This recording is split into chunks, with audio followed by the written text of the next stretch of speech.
जय हिंद साथियों, स्वागत है आप सभी का एक और वीडियो में। तो बिहार पुलिस की तैयारी कर रहे हैं मेरे प्यारे साथी, आप सभी के लिए ये वीडियो काफ़ी इम्पोर्टेंट होने वाला है। तो इस वीडियो को बिल्कुल भी आप लोग स्किप नहीं करते हुए एक तरफ से देखना शुरू कीजिए। और चलिए साथियों, हम हमारे साथ आप भी जवाब देने का कोशिश कीजिए पहले प्रश्न से। ये रहा पहला प्रश्न आपके सामने में। और साथियों, आप सभी साथी से गुजारिश है कि पेन कॉपी लेके बैठ जाए ताकि जो भी इम्पोर्टेंट बात हो ना उसको आप लोग नोट करते चलें। चलिए, ये रहा पहला प्रश्न और साथ में आप लोग भी जवाब दीजिए कि विद्युत फ्यूज किस सिद्धांत पर कार्य करता है। बताइए, विद्युत फ्यूज जो है वो किस सिद्धांत पर कार्य करता है साथियों? क्या वो आपका चुंबकीय प्रभाव सिद्धांत पर, या तापीय प्रभाव पर, या ध्वनि प्रभाव पर, या फिर आपका रासायनिक प्रभाव पर? साथियों, इस सवाल का आप लोग जवाब दीजिए कि जो आपका विद्युत फ्यूज है ना वो किस सिद्धांत पर कार्य करता है। फटाफट इस सवाल का आप लोग जवाब दीजिए साथियों। जवाब दीजिए। तो देखिए, विद्युत फ्यूज जो है ना ये आपका या तो तापीय प्रभाव हो जाए या फिर उष्मीय प्रभाव ऑप्शन रहे तो दोनों आंसर हो जाएगा। या तो उष्मीय प्रभाव आंसर रहता तो उसमें प्रभाव हो जाता, या फिर तापीय प्रभाव ऑप्शन है तो तापीय प्रभाव आंसर हो जाएगा साथियों। तो देखिए, विद्युत फ्यूज जो है ना वो किस सिद्धांत पर कार्य करता है? तो आपका तापीय प्रभाव पर कार्य करता है। अब देखिए, सवाल यहाँ से कुछ और भी बनते हैं जो सीधे आपके एग्जाम में पूछ दिए जाते हैं। तो देखिए साथियों, विद्युत फ्यूज जो है ना, विद्युत फ्यूज का जो मेल्टिंग पॉइंट है, क्या साथियों, मेल्टिंग पॉइंट जिसको गलनांक बोलते हैं, क्या बोलते हैं? गलनांक। विद्युत फ्यूज का जो गलनांक होता है वो क्या होता है? आप लोग फटाफट बताइए। देखिए, यहाँ से आपको ना गलनांक के बारे में पूछता है कि विद्युत फ्यूज का जो गलनांक होता है ना साथियों, ये गलनांक काफ़ी कम होता है। क्या होता है? काफ़ी कम होता है। और यहाँ से प्रतिरोध भी पूछ दिया जाता है कि विद्युत फ्यूज का जो प्रतिरोध होता है ये प्रतिरोध काफ़ी उच्च होता है। इस बात को आप ध्यान रखिएगा, गलनांक कम होता है और प्रतिरोध उच्च होता है साथियों, इस बात को आपको ध्यान रखना है। और ये जो आपका विद्युत फ्यूज जो है ना ये आपका किसका मिश्र धातु है? तो इसको भी आप ध्यान रखिएगा। ये आपका टीन और किसका साथियों? सीसा का ये आपका मिश्र धातु है। इस बात को भी आपको ध्यान रखना है। इन सभी बातों को आप नोट करते हुए चलिएगा। तो बताइए, पहला सवाल आप लोगों को कैसा लगा? चलिए बढ़ते हैं एक के बाद दूसरे सवाल की ओर। ये रहा दूसरा सवाल आपके सामने में। आप सभी साथियों से गुजारिश है कि आप लोग भी जवाब देते चले। क्या है? ब्लू विट्रोल, यानी ब्लू विट्रोल अगर आप हिंदी में बोलिएगा तो इसको नीला थोता कहा जाता है। का रासायनिक नाम क्या है? देखिए साथियों, इस तरह का सवाल एक पूछा जाता है आपके कॉम्पिटिटिव एग्जाम में। और ये जितने सारे भी सवाल है ना ये आपका प्रीवियस ईयर लिया गया है, इसलिए कोई भी साथी नहीं बोलिएगा कि सवाल बहुत आसान है। देखिए, हम लोग उन्हीं सवाल को लाते हैं जो आपके प्रीवियस ईयर में पूछा गया है। इससे ये पता चलेगा कि किस पैटर्न में सवाल पूछा गया है और आपको किस तरह से तैयारी करना है। तो बताइए साथियों, ब्लू विट्रोल का रासायनिक नाम क्या हो जाएगा? क्या आपका फेरस सल्फेट हो जाएगा, या फिर जिंक सल्फेट हो जाएगा, या फिर साथियों कॉपर सल्फेट हो जाएगा, या फिर सिल्वर नाइट्रेट हो जाएगा? फटाफट आप लोग जवाब दीजिए कि ब्लू विट्रोल का रासायनिक नाम क्या होगा। साथियों, ब्लू विट्रोल को ही ना, ब्लू को नीला बोलते हैं और विट्रोल यानी थोता, यानी नीला थोता अगर बोलेगा तो आप आसानी से जवाब दे दीजिएगा कि नीला थोता किसको बोलते हैं? तो कॉपर सल्फेट को, किसको? CuSO4.5H2 को क्या बोलते हैं? ब्लू विट्रोल यानी नीला थोता कहा जाता है। इस बात को आप ध्यान रखिएगा साथियों। अब देखिए, यहाँ से ना कुछ और भी पूछ दिया जाता है कि आपको बोलेगा कि साथियों ये बता दीजिए, आई जो यहाँ पे FeSO4 है ना तो इसको किस नाम से जाना जाता है? तो ये FeSO4 को क्या बोलते हैं? ग्रीन विट्रोल बोलते हैं। क्या बोलते हैं?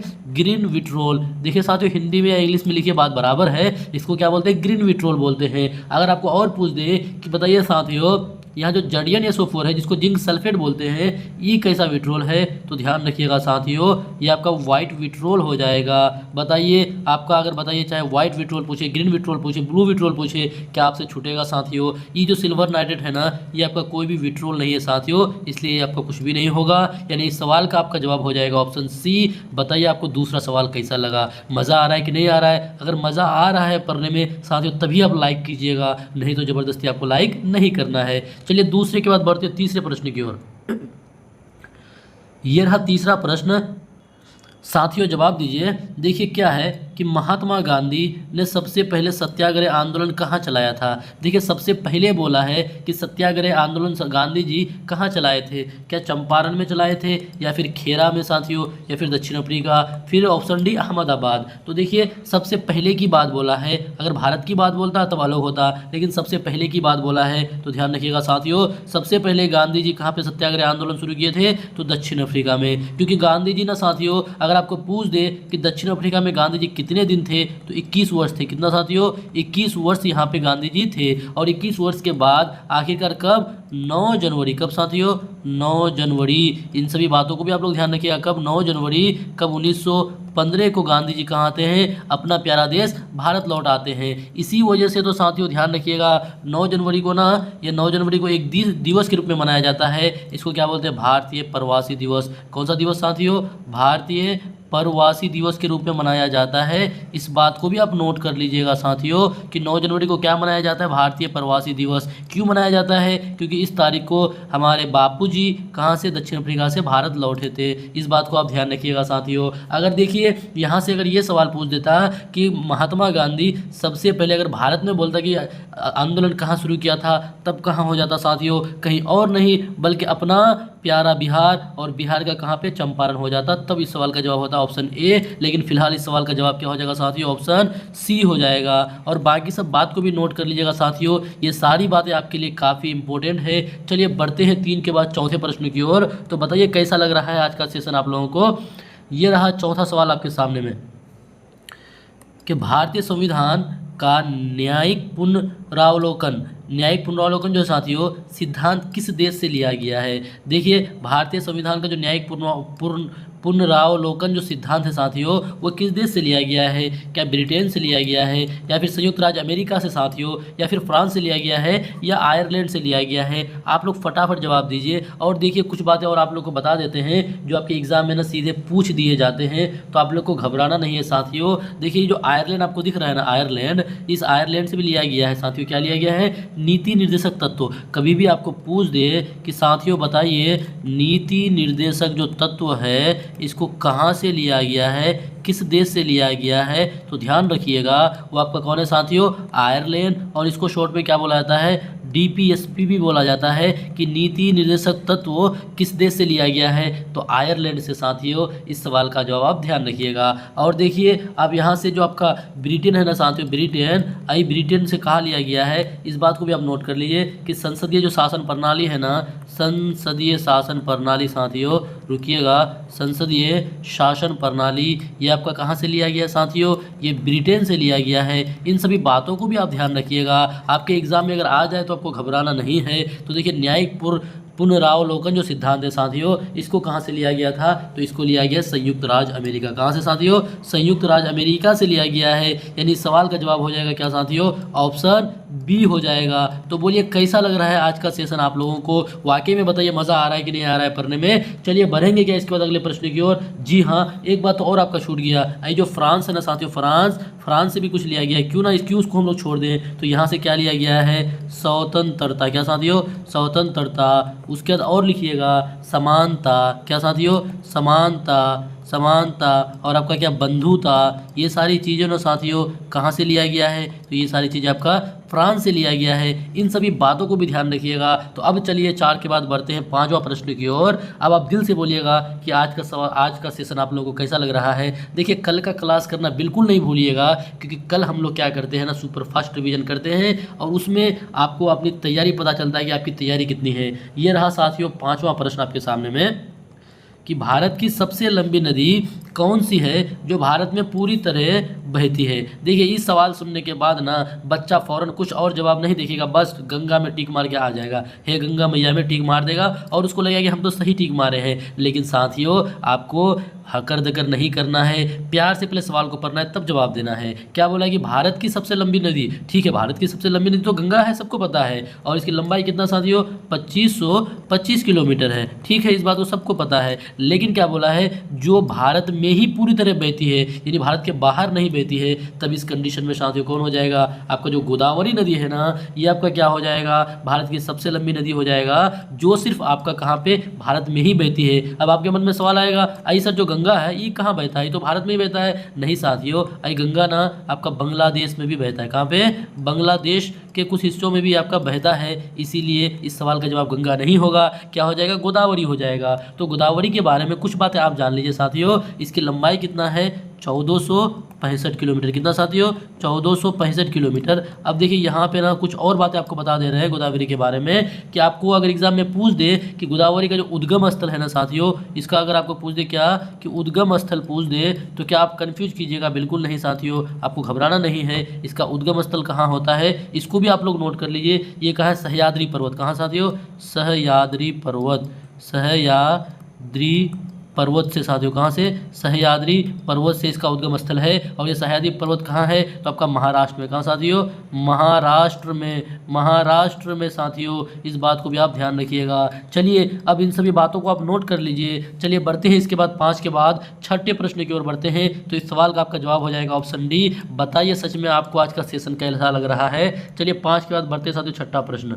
ये रहा प्रश्न संख्या 6 आपके सामने में। देखिए क्या है कि संविधान का अनुच्छेद 32 किससे संबंधित है। बताइए, बहुत मज़ेदार सवाल है और बहुत बार पूछा गया सवाल है, बहुत इंपॉर्टेंट सवाल है साथियों कि संविधान का अनुच्छेद जो 32 है ना साथियों, ये किससे संबंधित है। क्या ये आपका संपत्ति का अधिकार से संबंधित है, या सांस्कृतिक अधिकार से संबंधित है, या संवैधानिक उपचार से संबंधित है, या फिर धर्म की स्वतंत्रता से संबंधित है। फटाफट जवाब दीजिए साथियों। तो देखिए ध्यान रखिएगा कि संविधान का जो अनुच्छेद 32 है ना, ये आपका संवैधानिक उपचार से संबंधित है। किससे, संवैधानिक उपचार से संबंधित है साथियों। बस यही हम लोग नहीं रुकेंगे, कुछ बातें और जानेंगे जो आपके एग्जाम में पूछे जाते हैं साथियों। ये जो आपका अनुच्छेद 32 है ना, ये अनुच्छेद 32, इसके बारे में आप जान लीजिए बहुत सारी बातें जो आपके एग्जाम में पूछे जाते हैं। इसको आप नोट करते हुए चलिए कि इसको क्या मौलिक अधिकारों का रक्षक माना जाता है। क्या माना जाता है, अनुच्छेद 32 को मौलिक अधिकारों का रक्षक। क्या साथियों, मौलिक अधिकारों, लिखिए साथियों आप लोग साथ में लिखिए कि मौलिक अधिकारों का रक्षक किसे माना जाता है।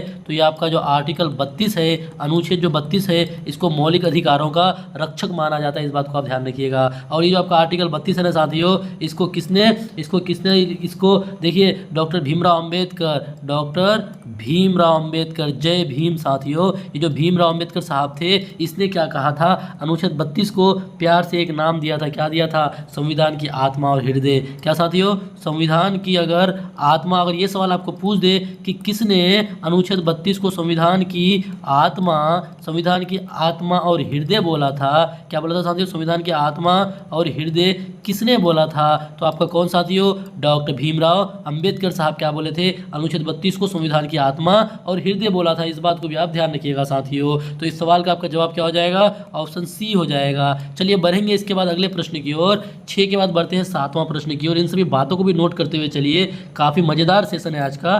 चलिए 7वां प्रश्न, ये रहा 7वां प्रश्न आपके सामने में। क्या है कि बघेलखंड पठार किस राज्य में स्थित है साथियों। बताइए, क्या बघेलखंड पठार अपना बिहार में है, या पड़ोसी राज्य उत्तर प्रदेश में है, या फिर साथियों मध्य प्रदेश में है, या झारखंड में है। आप लोग जवाब दीजिए कि बघेलखंड पठार किस राज्य में स्थित है। तो साथियों ध्यान रखिएगा, ये आपका कहाँ पे, मध्य प्रदेश में। कहाँ पे है, मध्य प्रदेश में है। बघेलखंड पठार कहाँ है, मध्य प्रदेश में है। यानी इस सवाल का आपका जवाब क्या हो जाएगा, ऑप्शन सी हो जाएगा। चलिए 7 के बाद बढ़ते हैं 8वां प्रश्न की ओर। ये रहा 8वां प्रश्न आपके सामने में। आप लोग जवाब दीजिए। देखिए कितना मज़ेदार प्रश्न है कि भारत छोड़ो आंदोलन की शुरुआत कब हुई थी। बताइए, भारत छोड़ो आंदोलन की शुरुआत कब हुई थी। क्या 1935 में, या 1942 में, या 1947 में, या 1940 में। साथियों देखिए बहुत आसान सा सवाल है कि भारत छोड़ो आंदोलन की शुरुआत कब हुई थी, तो ये आपका 1942 में हुई थी। चलिए ठीक बात है, कोई बात नहीं, सारे साथी बता दिए। लेकिन यही सवाल अगर आपको घुमा के पूछ दे, यहाँ से कुछ बातें और पूछ दे कि बताइए इसकी शुरुआत 1942 में तो हुई, लेकिन कहाँ हुई थी, किस तारीख को हुई थी, अगर पूछ देगा साथियों तो कंफ्यूज नहीं होना है आपको, क्योंकि आप लोग तैयारी कहाँ कर रहे हैं, हमारे पास कर रहे हैं। कब साथियों, 8 अगस्त 1942। कब, 8 अगस्त 1942 को इसकी शुरुआत हुई थी। कौन से जगह में, तो मुंबई के ग्वालियर टैंक मैदान। कहाँ साथियों, ग्वालियर टैंक मैदान। कहाँ का, मुंबई का कौन सा मैदान, ग्वालियर टैंक मैदान। बोलिए आप लोग भी साथ में बोलिए, ग्वालियर टैंक मैदान। कौन सा मैदान साथियों, ग्वालियर टैंक मैदान। कहाँ का, तो मुंबई का। कहाँ का साथियों, मुंबई का। इस बात को आप ध्यान रखिएगा।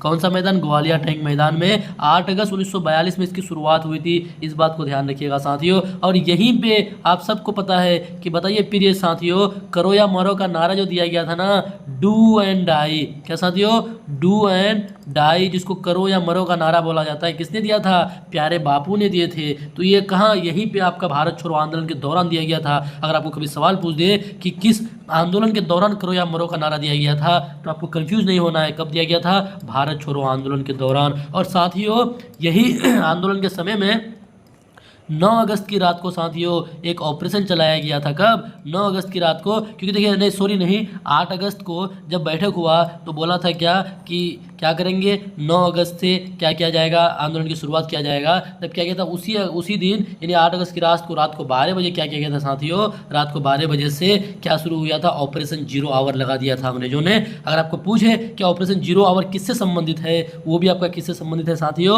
आपका भारत छोड़ो आंदोलन से संबंधित है। लिख दे रहे हैं आप लोग को यहाँ पे 1942 जो आपका भारत छोड़ो आंदोलन है, इससे आपका क्या ऑपरेशन जो जीरो आवर है,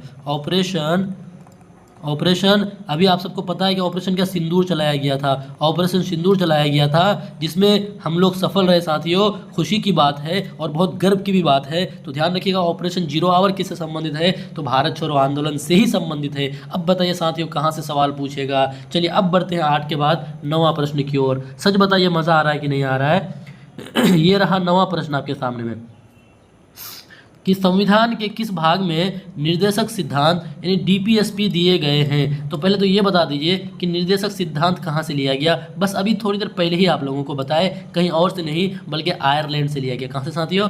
आयरलैंड से इसको लिया गया है। इस बात को आप ध्यान रखिएगा। डीपीएसपी जिसको निर्देशक सिद्धांत है, किस देश से? आयरलैंड से लिया गया है, ध्यान रखिएगा। अब देखिए संविधान के किस भाग में, क्या भाग 1 में या भाग 2 में या फिर भाग 3 में या फिर साथियों भाग 4 में, बताइए किस भाग में इसको दिया गया है। तो साथियों ध्यान रखिएगा किसमें दिया गया, भाग इसको 4 में। किसमें? संविधान के भाग 4 में नीति निर्देशक सिद्धांत को दिया गया है। इस बात को आप ध्यान रखिएगा साथियों। अब अगर आपको पूछ दे कि सर चलिए ठीक है भाग 4 में तो इसको दिया गया है, आई जो भाग 3 है ना, आई भाग 3 इसमें किसको दिया गया है, तो आपको कंफ्यूज नहीं होना है और घबराना भी नहीं है। आई जो हमारा मौलिक अधिकार होता है ना साथियों, हम लोगों का जो मौलिक अधिकार है ये कहाँ पे होता है? भाग 3। मौलिक अधिकार जो हम लोगों को है, हम सभी भारतीयों को, ये आपका कौन सा? भाग 3 में होता है। किसमें साथियों? भाग 3 में। अगर आपको पूछ दे भाग 2 में क्या है, तब भी आपको कंफ्यूज नहीं होना है। यहाँ पे नागरिकता से संबंधित बातें हैं। कहाँ पे? नागरिकता। कौन सा साथियों? नागरिकता की बात करें तो भाग 2, और आपको देश और राज्य की बात करें तो क्या हो जाएगा साथियों? भाग 1 हो जाएगा। अब बताइए अगर आप कंफ्यूज होइएगा क्या, इन सभी बातों को भी नोट कर लीजिए। अब देखिए आप लोग को नोट करने इसलिए बोलते हैं ताकि जो चीज़ आपकी कॉपी में लिखा रहे ना साथियों, उसको फिर आप दोबारा अगर कॉपी पलट के देखिएगा, 1-2 बार जब उसको आप पढ़िएगा ना, तो क्या हो जाएगा, आपको याद रहेगा। इसलिए आप किसी भी चीज़ का नोट बनाया कीजिए, बहुत फ़ायदा होगा। चलिए साथियों अगला प्रश्न है कि चंबल घाटी किस लिए प्रसिद्ध है। देखिए आप लोग 12 फेल मूवी देखे होंगे। कौन सा? 12 फेल मूवी देखे होंगे, काफ़ी फेमस मूवी है। एक बार अगर नहीं देखे हैं तो आप लोग एक बार पहले देख लीजिए फिर तैयारी कीजिए। 12 फेल मूवी देखे होंगे, उसमें क्या बोलता है, हम चंबल से हैं, मतलब समझ रहे हैं चंबल घाटी किस लिए प्रसिद्ध है साथियों, आप समझ जाइए। ये आपका बिहार और आपराधिक क्षेत्र से, किससे? आपराधिक क्षेत्र से ये फेमस है। इस बात को आप ध्यान रखिएगा। ये जो चंबल है किससे? आपराधिक क्षेत्र से ये आपका प्रसिद्ध है। यानी इस सवाल का जवाब क्या हो जाएगा? ऑप्शन सी हो जाएगा। यानी चंबल का डाकू, नाम सुने होंगे चंबल का डाकू। चलिए 10 के बाद बढ़ते हैं 11वां प्रश्न की ओर।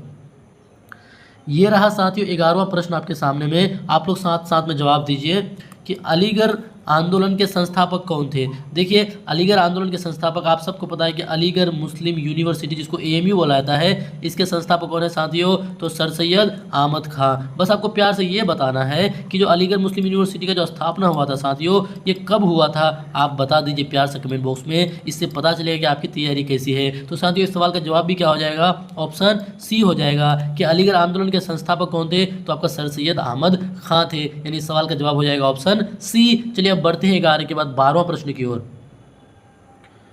ये रहा साथियों 12वां प्रश्न आपके सामने में। आप लोग भी जवाब दीजिए कि संविधान में भारत शब्द किस अनुच्छेद में प्रयुक्त हुआ है। बताइए संविधान में जो भारत शब्द है ना साथियों, भारत जो हमारा प्यारा देश है, ये जो भारत शब्द है, भारत शब्द किस अनुच्छेद में प्रयुक्त हुआ है? क्या अनुच्छेद 1 में, अनुच्छेद 10 में, अनुच्छेद 356 में या फिर धारा 370? बताइए साथियों किस भारत शब्द किस अनुच्छेद में प्रयुक्त किया गया है। तो देखिए ध्यान रखिएगा, यही भारत है ना साथियों, एक राष्ट्र है और आप जानते हैं कि राष्ट्र किसमें? भाग 1 यानी अनुच्छेद 1 में। भारत किस शब्द में साथियों? भारत शब्द जो है वो किस अनुच्छेद में प्रयुक्त हुआ है? तो अनुच्छेद 1 में प्रयुक्त हुआ है। इस सवाल का जवाब हो जाएगा ऑप्शन ए हो जाएगा। चलिए बढ़ेंगे। अच्छा फिलहाल बताइए, फिलहाल भारत के किस राज्य में आर्टिकल 370 वहाँ पे साथियों लागू किया गया? बताइए इस बात को बताइए। आर्टिकल 370 से रिलेटेड अभी फिलहाल कौन सा राज्य आपका ट्रेंडिंग में है? फटाफट जवाब दीजिए साथियों। चलिए 12 के बाद बढ़ते हैं 13वां प्रश्न की ओर। देखिए ये आपका 13वां प्रश्न है, जवाब दीजिए कि न्यूटन का तीसरा नियम किस सिद्धांत की पुष्टि करता है। देखिए आप यहाँ से जान लीजिए, ये जो न्यूटन साहब थे ना, ये आपका गति का 3 नियम दिया था। क्या साथियों, गति का 3 नियम दिया था। पहला नियम को बोलते क्या साथियों, जड़त्व के नियम से भी जाना जाता है। किस नियम से, जड़त्व के नियम से भी इसको जाना था, पहला नियम को। और दूसरा जो है ना साथियों, ये आपका बल का नियम भी जाना था। दूसरे नियम को जो सेकंड था, इसको बल का नियम के नाम से भी जाना था, बल का नियम, ध्यान रखिएगा। और जो तीसरा जो है ना साथियों, इसको क्रिया के विपरीत बराबर प्रतिक्रिया यानी क्रिया प्रतिक्रिया का भी नियम से जाना जाता है। कौन सा, क्रिया प्रतिक्रिया के नियम से भी जाना जाता है। इस बात को भी आप नोट कर लीजिएगा साथियों, ये सभी बातें बहुत इंपॉर्टेंट है, ठीक है। और देखिए जो दूसरा नियम है जिसको बल का नियम है, यहीं से आपका ना F = ma, F = mass into acceleration, ये जो आपका फॉर्मूला निकल के आया था, ये न्यूटन साहब के द्वितीय गति नियम से निकल के आया था। ये भी एग्जाम में पूछ दिए जाते हैं। तो देखिए आपका तीसरा नियम किस सिद्धांत पर है साथियों, तो वो आपका हो जाएगा, तेरे का जवाब क्या हो जाएगा साथियों, संवेग संरक्षण। क्या, संवेग संरक्षण के सिद्धांत पर आपका क्या है, तीसरा नियम किसको क्या बोला है कि तीसरा नियम किस सिद्धांत की पुष्टि करता है, तो आपका संवेग संरक्षण के नियम की पुष्टि करता है। यानी इस सवाल का जवाब हो जाएगा ऑप्शन बी। बोलिए कैसा लग रहा है आप लोगों को आज का सेशन। चलिए तेरे के बाद बढ़ते हैं फटाफट 14वां प्रश्न की ओर।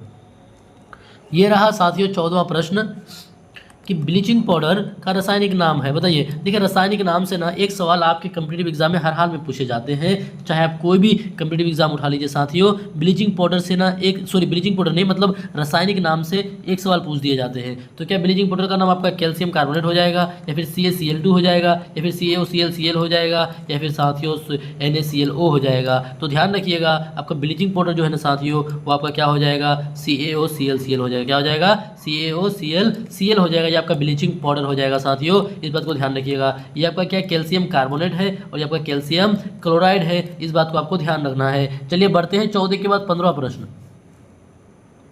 साथियों देखिए 15वां प्रश्न आपके सामने है कि मानव शरीर की सबसे कठोर हड्डी कौन सी है। देखिए मानव शरीर की सबसे कठोर हड्डी आपको बताना है। तो फिलहाल तो आप ये जानिए, मानव शरीर में 206 हड्डी है। अगर एक नवजात की बात करें तो एक नवजात में कितना साथियों, 300 प्लस हड्डी होता है, इस बात को आप ध्यान रखिएगा। और मानव शरीर में कितना, 206 हड्डी होता है। अब बोला है कि इन 206 हड्डी में सबसे कठोर हड्डी कौन सा, तो साथियों ध्यान रखिएगा, सबसे कठोर हड्डी जबड़े की हड्डी होता है। कौन सा, जबड़े की जो हड्डी होता है, ये सबसे कठोर हड्डी होता है। साथियों यहाँ से ये भी ध्यान रखना है, ये जो फीमर है ना साथियों, जांघ की हड्डी है, और सबसे लंबी हड्डी क्या साथियों, सबसे लंबी हड्डी आपका है, इस बात को आपको ध्यान रखना है। उसके बाद देखिए आप अगर आपको सबसे छोटी बोले तो सबसे छोटी क्या हो जाएगा, कान की हड्डी हो जाएगा। और कान की कौन साथियों, तो स्टेपीज हो जाएगा। इन सभी बातों को भी आप ध्यान रखिएगा। स्टेपीज जो है ये कान की हड्डी है, और ये क्या है, सबसे छोटी हड्डी इसको माना जाता है, इस बात को आपको ध्यान रखना है साथियों। चलिए बढ़ेंगे 15 के बाद 16वां प्रश्न, और इस सवाल का आपका जवाब हो जाएगा ऑप्शन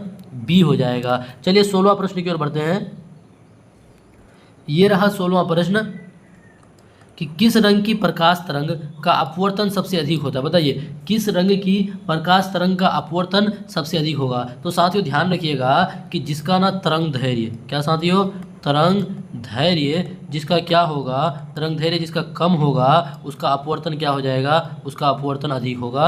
इस बात को आप ध्यान रखिएगा। इस बात को आपको क्या करना है, ध्यान रखना है, अपवर्तन। और साथ में एक बात ये भी ध्यान रखिएगा, उसका परिकीर्णन साथियों, क्या परिकीर्णन क्या होगा, उसका ज़्यादा होगा। इस बात को आपको ध्यान रखना है। क्या होगा कि किस रंग की प्रकाश का अपवर्तन सबसे अधिक होता है, यानी जिसका तरंग धैर्य ना साथियों कम होगा, तरंग धैर्य क्या होगा, कम होगा, तो उसका परिकीर्णन क्या होगा, ज़्यादा होगा, उसका अपवर्तन क्या होगा, ज़्यादा होगा। लेकिन अगर तरंग धैर्य ज़्यादा हो साथियों तो इसका जस्ट ऑपोजिट हो जाएगा। इस बात को आप ध्यान रखिएगा। तो बोला कि किस रंग की प्रकाश का अपवर्तन सबसे अधिक होगा, तो देखिए आपको पता है ये जो बैगनी है ना साथियों, बैगनी रंग का तरंग धैर्य क्या होता है, सबसे कम होता है। बैगनी रंग का तरंग धैर्य सबसे कम होता है। जब इसका तरंग धैर्य सबसे कम होगा तो साथियों इसका अपवर्तन क्या होगा, सबसे अधिक होगा। यानी इस सवाल का आपका जवाब क्या हो जाएगा, ऑप्शन डी हो जाएगा। अगर सबसे कम की बात करता तो क्या हो जाता, लाल हो जाता, क्योंकि लाल रंग का तरंग धैर्य सबसे अधिक होता है। इस बात को आपको ध्यान रखना है साथियों। चलिए 16 के बाद अब बढ़ेंगे 17वां प्रश्न की ओर। ये रहा साथियों 17वां प्रश्न आपके सामने में। देखिए बहुत मज़ेदार सवाल है कि भारतीय संविधान सभा के अस्थाई अध्यक्ष कौन थे। अस्थाई बोला है, एक था अस्थाई, एक था अस्थाई। देखिए साथियों यहाँ पे आप 2 डेट याद रखिएगा। एक डेट आपको क्या याद रखना है, एक डेट आपको याद रखना है साथियों, रुकिए आप, एक डेट आपको याद रखना है 9 दिसंबर और एक डेट याद रखना है आपको 11 दिसंबर। देखिए 9 दिसंबर आपको याद रखना है साथियों, 9 दिसंबर, और कब, 1946 ये आपको याद रखना है, 9 दिसंबर 1946। और एक आपका क्या, 11 दिसंबर, कब साथियों, 11 दिसंबर 1946। ये दो डेट याद रखना है आपको। अब आप बोलिएगा सर क्यों याद रखना है, तो आपको बता दे रहे हैं। देखिए साथियों 9 दिसंबर जो है ना, 9 दिसंबर 1946 को क्या हुआ था, पहले संविधान सभा का एक अस्थायी अध्यक्ष, क्या, अस्थायी अध्यक्ष चुना गया था, अस्थायी अध्यक्ष चुना गया था साथियों। इस बात को आपको ध्यान रखना है, कब, 9 दिसंबर 1946 को संविधान सभा का अस्थायी अध्यक्ष चुना गया था, और वो कौन था, सचिंद्र सिन्हा था। कौन था दियो, सचिंद्र सिन्हा। इस बात को आप ध्यान रखिएगा, कौन था, सचिंद्र सिन्हा था। इस बात को आपको ध्यान रखना है कि अस्थायी अध्यक्ष किसको चुना गया था, सचिंद्र सिन्हा को। उसके बाद फिर क्या हुआ कि 11 दिसंबर को साथियों, 11 दिसंबर 1946 को संविधान सभा का अस्थायी अध्यक्ष चुना गया, और वो अस्थायी अध्यक्ष कौन था आपका, वो अस्थायी अध्यक्ष आपका था डॉक्टर राजेंद्र प्रसाद। कौन था साथियों, डॉक्टर राजेंद्र प्रसाद को 11 दिसंबर 1946 को संविधान सभा का अस्थायी अध्यक्ष के रूप में इसको चुना गया था। इस बात को ध्यान रखिएगा। तो इस सवाल का आपका जवाब क्या हो जाएगा साथियों, ऑप्शन ए हो जाएगा। चलिए बढ़ेंगे इसके बाद 17 के बाद 18वां प्रश्न की ओर। ये रहा 18वां प्रश्न कि भारत का सबसे बड़ा डेल्टा कौन सा है। देखिए बहुत आसान सा सवाल है कि भारत का सबसे बड़ा डेल्टा कौन सा है, क्या सुंदरवन डेल्टा है, या कावेरी डेल्टा है, या कृष्णा, या नर्मदा। साथियों बहुत आसान सवाल था, क्या था कि भारत का सबसे बड़ा डेल्टा क्या है, सुंदरवन डेल्टा है, यानी इस सवाल का जवाब हो जाएगा ऑप्शन ए हो जाएगा। चलिए 18 के बाद बढ़ते हैं 19वां प्रश्न। 19वां प्रश्न आपके सामने है, बताइए कि शेरशाह सूरी ने कौन सी प्रसिद्ध सड़क बनवाई थी। बताइए शेरशाह सूरी ने कौन सी प्रसिद्ध सड़क बनवाई थी, क्या आपका ग्रैंड ट्रंक रोड बनवाई थी, या फिर राजमार्ग 7 साथियों, या फिर दिल्ली आगरा रोड, या फिर सिल्क रूट। बताइए तो साथियों शेरशाह सूरी ने कौन सी प्रसिद्ध सड़क बनाई थी, तो आपका क्या, ग्रैंड ट्रंक रोड, यानी ग्रांड ट्रंक रोड। कौन सा रोड, ग्रांड ट्रंक रोड। साथियों आपको ये बताना है कि शेरशाह सूरी का बचपन का नाम क्या था, बस आपको कमेंट बॉक्स में बताना है साथियों कि शेरशाह सूरी का बचपन का नाम क्या था। फिलहाल इस सवाल का जवाब हो जाएगा ऑप्शन ए। चलिए बढ़ेंगे 19 के बाद 20वां प्रश्न की ओर। देखिए 20वां प्रश्न है कि भारतीय संविधान का अनुच्छेद 370 जो है वो किस राज्य से संबंधित था। बताइए अनुच्छेद 370, अनुच्छेद आर्टिकल 370 ये आपका किस राज्य से संबंधित था, क्या आपका पंजाब से था, या फिर असम से, या फिर जम्मू कश्मीर से, या नागालैंड से। तो साथियों देखिए सबको पता है कि अनुच्छेद 370 किस राज्य से संबंधित है, ये आपका जम्मू एंड कश्मीर यानी जम्मू कश्मीर से है। तो इस सवाल का जवाब हो जाएगा ऑप्शन सी हो जाएगा। चलिए 20 के बाद बढ़ते हैं 21वां प्रश्न की ओर बढ़ते हैं साथियों।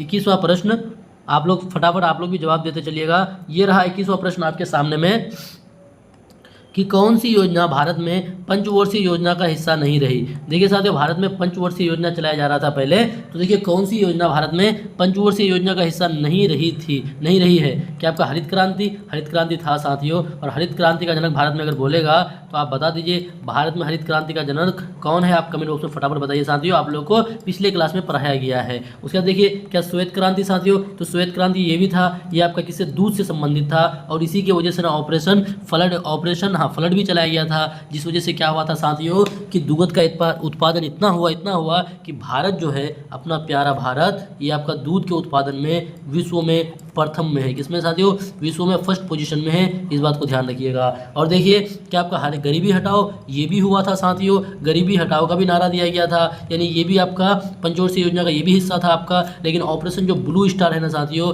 ये आपका पंचवर्षीय योजना का हिस्सा नहीं था। आप लोगों को ना एक क्लास में हम लोग क्या करेंगे, पंचवर्षीय योजना के बारे में पूरी जानकारी बता देंगे साथियों, इसलिए आप लोग को घबराना नहीं है, बस इसी तरह से प्रैक्टिस करते चले। और इस सवाल का जवाब क्या हो जाएगा, ऑप्शन सी हो जाएगा। चलिए बढ़ते हैं 21 के बाद 22वां प्रश्न की ओर।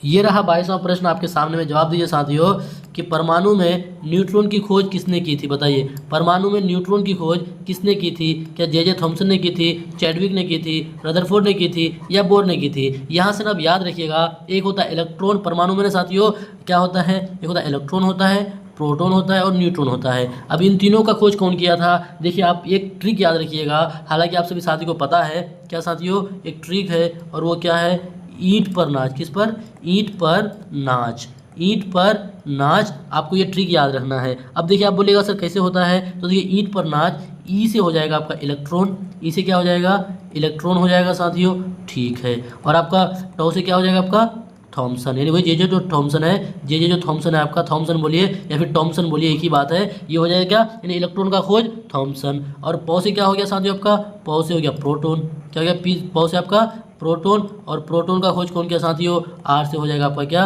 आर से हो जाएगा रदरफोर्ड, क्या हो जाएगा रदरफोर्ड। प्रोटॉन का खोज कौन, रदरफोर्ड। उसके देखिए 9 से हो जाएगा आपका न्यूट्रॉन, क्या हो जाएगा न्यूट्रॉन, क्या साथियों न्यूट्रॉन। और 4 से हो जाएगा क्या, जेम्स चैडविक, क्या हो जाएगा जेम्स चैडविक हो जाएगा।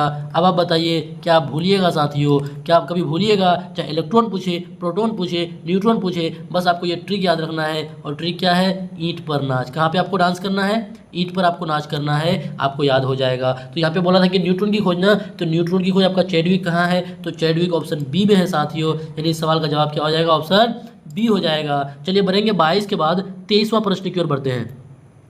अच्छा, आप लोग ये बताइए कि आज का सेशन आप लोग को कैसा लग रहा है, क्या मज़ा आ रहा है कि नहीं आ रहा है। देखिए सर, 23वां प्रश्न और काफ़ी आसान है।